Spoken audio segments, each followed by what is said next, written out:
याचं इतकं वैशिष्ट्य असेल अयोध्येतील, इथं एक कावळासुद्धा राम राम असं म्हणू लागला आहे. पहा,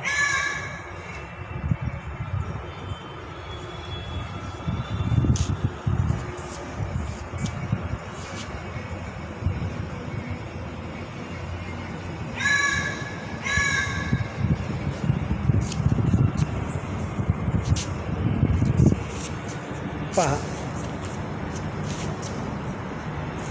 राम राम राम राम राम राम. पाहिलं, ह्या सोहळ्याचा आनंद आपल्यालाच नाही तर पशु पक्ष्यांनाही झाला आहे. राम राम असं करून तो ओरडत आहे. राम राम राम.